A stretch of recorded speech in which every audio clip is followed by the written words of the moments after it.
This brand new figure is Transformers Kingdom Wire for Cybertron Trilogy. This is the leader class Galvatron figure. I got this figure yesterday at my local Target for 54 USD with tax out of the store. So if you're living in the Philippines times 50, this is 2,700 pesos. So the leader class figures now are quite shrunk to a tad, not like the leader class that we had on the Michael Bay movies, which were really big and bulky. So this guy stands at 7.5 inches tall. This figure is the Revenge of the Fallen leader class Bumblebee figure. So let's compare him with the new leader class figures of 2021. So let's start with Galvatron, which I just purchased yesterday. So to prove my point that they have really shrunk, so this is how he compares with the Revenge of the Fallen Bumblebee figure. What do we get out of the box from this action figure?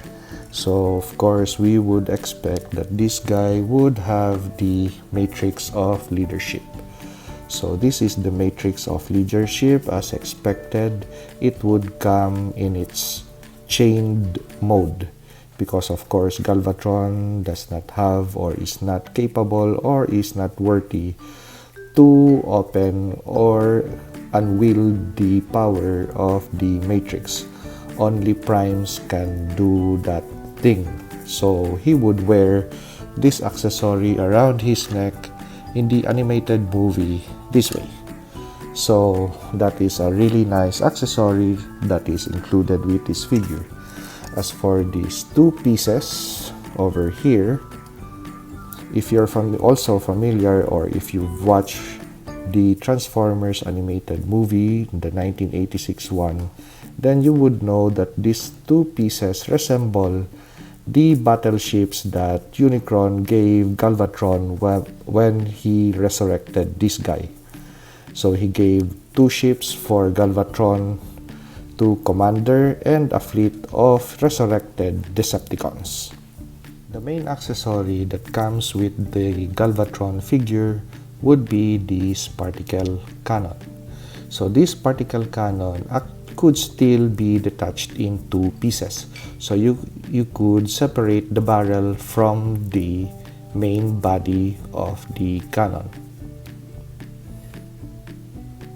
But I'd rather have this cannon just in one piece this way, because if on transformation you keep on moving, detaching this barrel from the body of the cannon, that would surely be loose after a few transformations.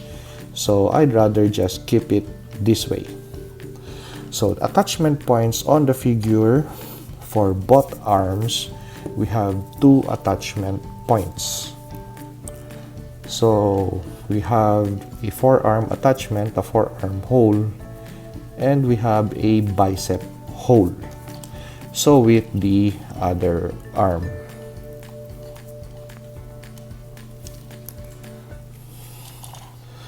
Now this figure, I expected that it would come clean, that Hasbro won't do put gimmicks on the body of the figure.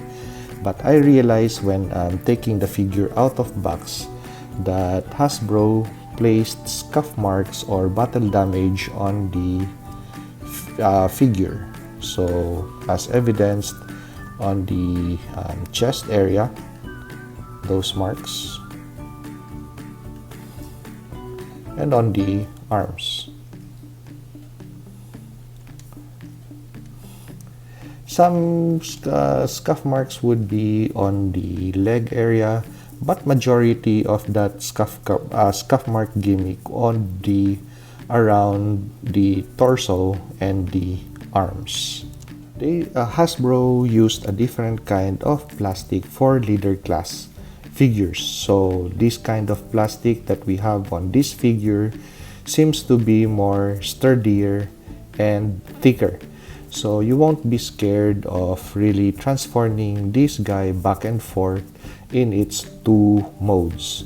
And the plastic is thick that the joining parts won't have stretch marks when you are doing transformation.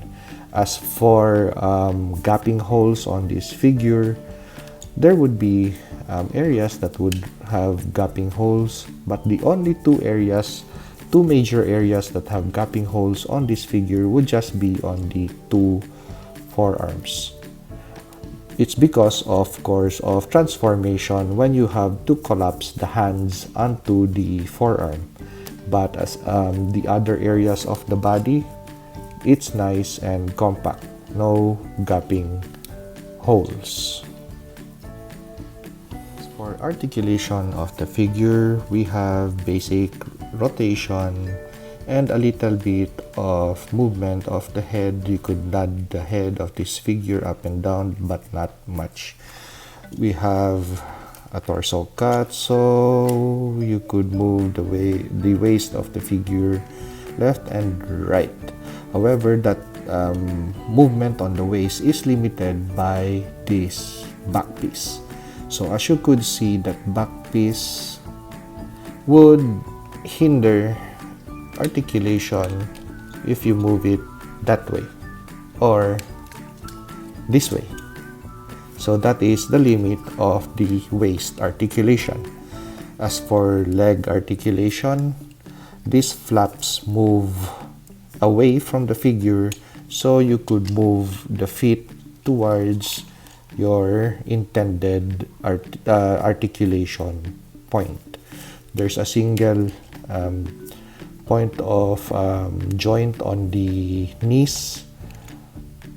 We have a cut on the thighs for rotation, and we have a little bit of side motion for the foot. As for the arms, of course, you could rotate the arms. You could put the arms sideways. There's also cut on the biceps. We have 2 points of articulation for the elbow area. We have rotation on the hands too. Now, on the only piece of or part of the robot that really sometimes annoys me when I post this action figure would be the cannon threads, this part, because they are not as secure or could be moved out to really have this point do really good motion, because this thing just floats this way. Now, in the instruction manual, you could secure the thread to the ball of the shoulder this way, but that hinders articulation for the arms because you cannot do or move the biceps as much. So that is the only thing that is quite annoying with this figure, but overall the effect and how it looks and how it feels on the hand when you're playing this figure, it's worth 54 USD. So this is the official transformation of Galvatron in his alt mode. This is the plasma or the particle cannon that we have seen in the 1986 animated movie. So we could see the resemblance to the 155mm howitzer that is in present inventory with our military. So I have done a different transformation for this mode. So instead of having this thing on top of the main body of the cannon, because actually what you do is you separate these pieces and place this on top of the cannon body and the barrel to this area over here. But it's quite short and it's not as menacing as what I'm going to show you now. So first, let's take out these two pieces, these accessory pieces. Take out the barrel. So this is how the matrix of leadership is stored in alt mode. So we have a slot over there, and this thing has a peg over here, and you just wrap that around and peg it in that way, and you can just easily detach it. Okay, so my version is this. Once you transform Galvatron in his alt mode, so of course you're going to take the cannon off his right forearm.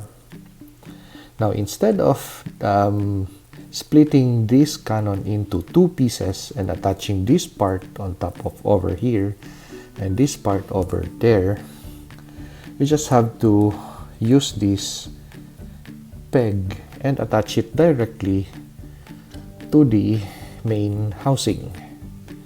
So as you could see, this peg fits that hole, and you see the direction over here and also over there. You could align that perfectly with this fin. So just place it in this way, and it's nice and secure, and align it. Make sure that the fin aligns with the arrow over there, and look at the difference in length of the plasma or particle cannon. So it doesn't look small, but this time it looks really like a long howitzer cannon, the 155. So that's still an inch of length that I extended towards the barrel body. Then we just attach these two pieces or additional accessories to the side.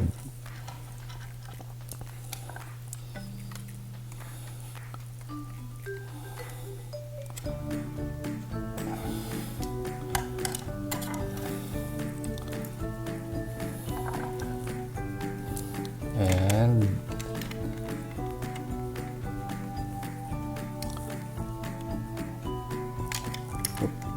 come on, snap.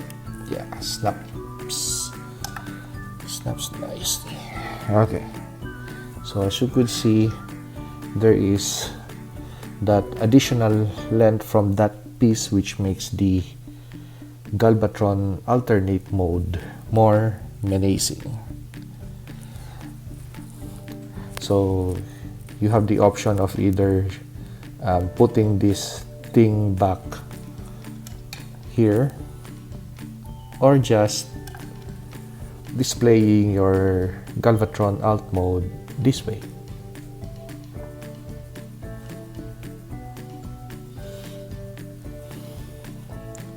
So I'll be posting a separate video on how to transform this guy from its two versions, so its alternate version, from robot mode to gun mode and gun mode to robot mode. So watch out for that video. So this video is more for the review of the toy. What are we getting out of the $54 that we are spending or purchasing this specific Galvatron figure?